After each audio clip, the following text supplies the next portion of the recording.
welcome to Tech Law Talks, a podcast brought to you by Reed Smith's Emerging Technologies Group. In each episode of this podcast, we will discuss cutting-edge issues on technology, data, and the law. We will provide practical observations on a wide variety of technology and data topics to give you quick and actionable tips to address the issues you are dealing with every day. Hello, everyone, and welcome to today's episode of our Reed Smith's Tech Law Talks podcast.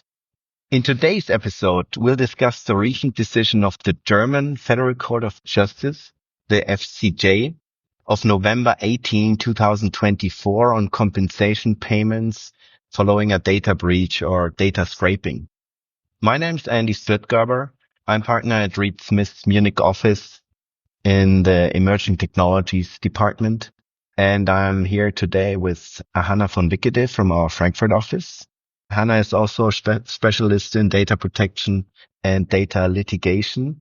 And Johannes Bechtold, also from Reed Smith in the Munich office, also from the Emerging Technologies team and tech litigator. Thanks for taking the time and diving a bit into this breathtaking case law. Just to catch everyone up and bring everyone on the same speed, it was a case decided by the German highest civil court in an action brought by a user of a social platform who wanted damages after his personal data was scraped by a hacker from that social media network. And that was done through using the telephone number or trying out any kind of numbers through a technical fault probably, and this find a friend function. And through this way, the hackers could download a couple of million data sets from users of that platform, which then could be found in the dark web. And the user then started an action before the civil court claiming for damages. And this case was then referred to the highest court in Germany, and because of the legal difficulties. Hannah, do you want to briefly summarize the main legal findings and outcomes of this decision? Yes, Andy. So the FCJ made three important statements, basically. First of all, the FCJ provided its own definition of what a non-material damage under Article 82 GDPR is. They are saying that mere loss of control can constitute a non-material damage under Article 82 GDPR, and if such a loss of the plaintiffs is not verifiable, that also justified fear of personal data being misused can constitute a non-material damage under GDPR. So both is pretty much in line with what the ECJ already has said about non-material damages in the past. And besides that, the FCJ makes also a statement regarding the amount of compensation for non-material damages following from scraping incident. And this is quite interesting because according to the FCJ, the amount of the claim for damages in such cases is around 100 euros. That is not much money. However, FCJ also says both loss of control and reasonable apprehension, also including the negative consequences, must first be proven by the plaintiff. So we have an immaterial damage. That's important for everyone to know. And the legal basis for the damage claim is Article 82 of the General Data Protection Regulation. So it's not German law, it's European law. And as you mentioned, Hannah, there was some ECJ case law in the past on similar cases. Johannes, can you give us a brief summary on what these rulings were about? And on your view, does the FCJ bring new aspects to these cases, or is it very much in line with what the European Court of Justice said already? Yes, the FCJ has quoted ECJ quite broadly here, so there was a little clarification in this regard. So far, it's been unclear whether the loss of control itself constitutes the damage or whether the loss of control is a mere negative consequence that may constitute non-material damage. So now the Federal Court of Justice ruled that the mere loss of control constitute the direct damage. So there's no need for any particular fear or anxiety to be present for a claim to exist. Okay. So it's not, so we read a bit in the press after the decision. Yes, it's very new and interesting judgment, but it's not revolutionary. Stays very close to what the European Court of Justice said already. The loss of control, I still struggle with. I mean, even if it's an immaterial damage, it's a bit difficult to grasp. And I would have hoped FCJ provides some more clarity or guidance on what they mean, because this is the central aspect, the loss of control. Johannes, you have some more details. What does the court say, or how can we interpret that? Yeah, Andy, I totally agree. So in the future, discussion will most likely tend to focus on what actually constitutes a loss of control. So the FCJ does not provide any guidance here. However, it can already be said the plaintiff must have had the control over his data to actually lose it. So whether this is the case is particularly questionable if the actual scraped data was public, like in a lot of cases where we have in Germany right here, and or if the data was already included in other leaks, or the plaintiff published the data on another platform, maybe on his website or another social network where the data was freely accessible. So in the end, it will probably depend on the individual case if there was actually a loss of control or not. And we'll just have to wait on more judgments in Germany or in Europe to define loss of control in more detail. Yeah, I think that's also a very important aspect of this case that was decided here, that like the major cornerstones of the claim were established, they were proven. So it was undisputed that the claimant was a user of the network. It was undisputed that the scraping took place. It was undisputed that the user's data was, affected part of the scraping, and that also the user's data was found in the dark web. So we have, in this case, when I say undisputed, it means that the parties did not dispute about it, and the court could base their legal reasoning on these facts. In a lot of cases that we see in practice, these cornerstones are not established. They're very often disputed. Often perhaps you don't even know that the claimant is user of that network. There's always dispute, or often dispute, around whether or not a scraping or a data breach took place or not. It's also not always the case that data is found in the dark web.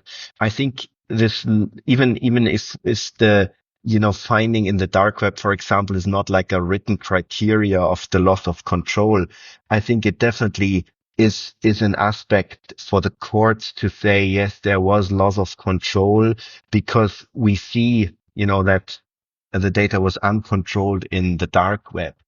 So, and that's a point. I don't know if any of you have views on this, also from the technical side. I mean, how easy and how often do we see that, there is like a tag that it says, okay, the data in the dark web is from this social platform.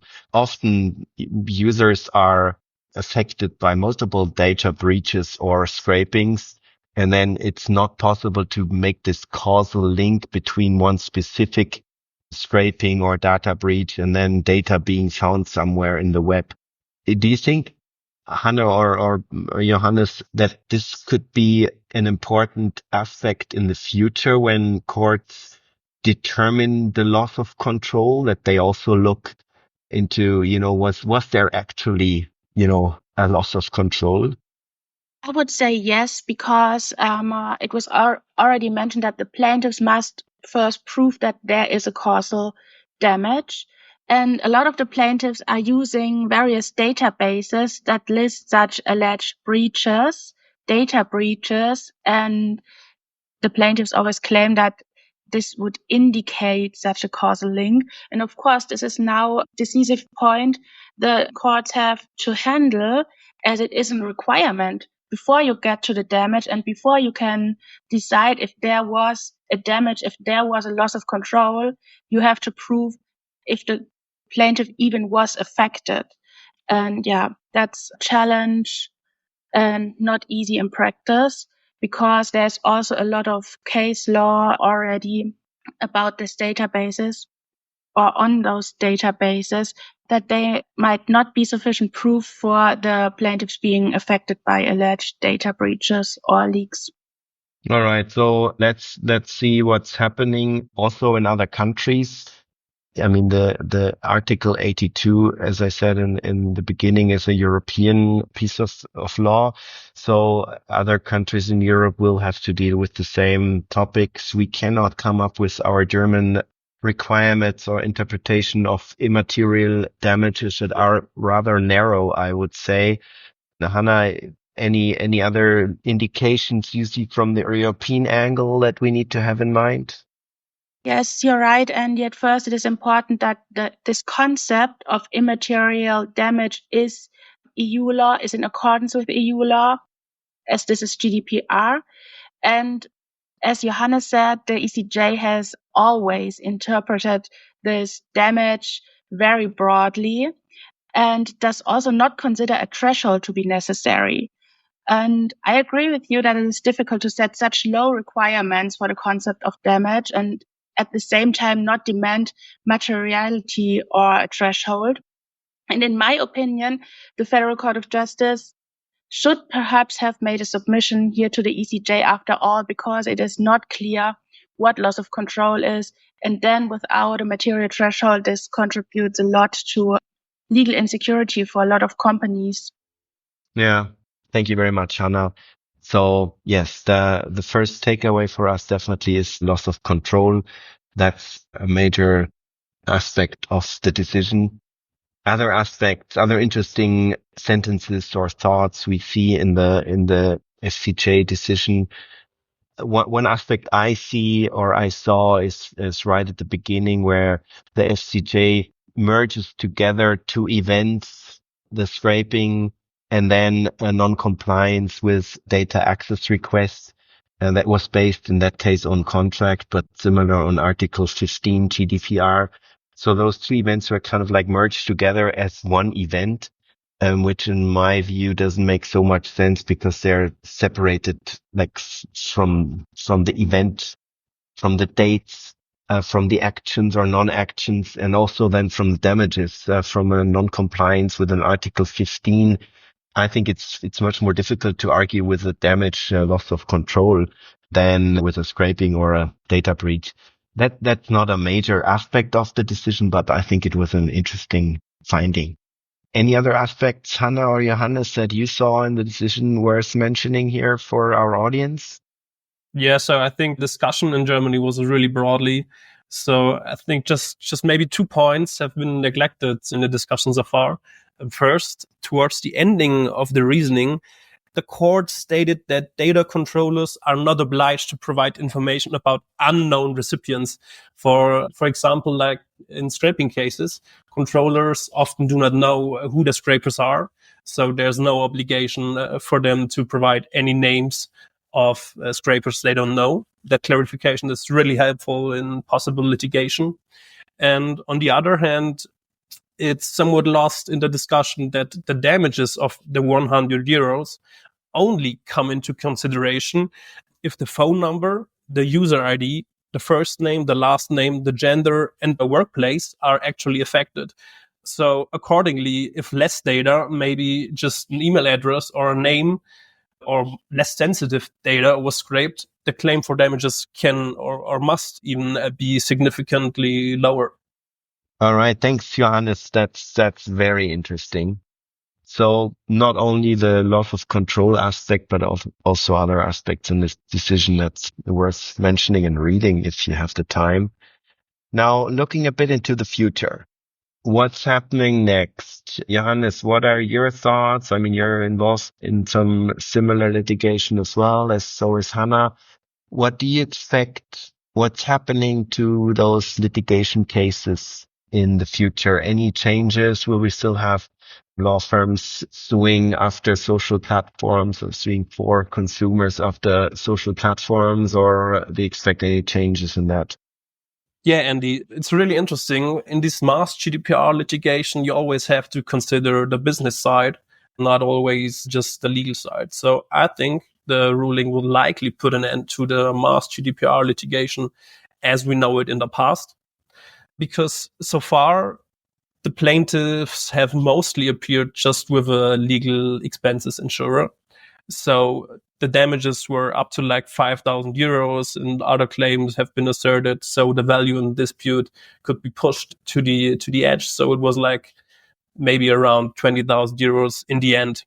But now it's clear that the potential damages in such scraping structures are more likely to be in the double-digit numbers, like for example, 100 euros or even less. So as a result, the legal expenses insurers will no longer fund the claims for 5,000 euros. But at the same time, the vast majority of the legal expenses insurers have agreed to a deductible of more than 100 euros. So the potential outcome and the risk of litigation are therefore disproportionate. And as a result, the plaintiffs will probably refrain from filing such lawsuits in the future.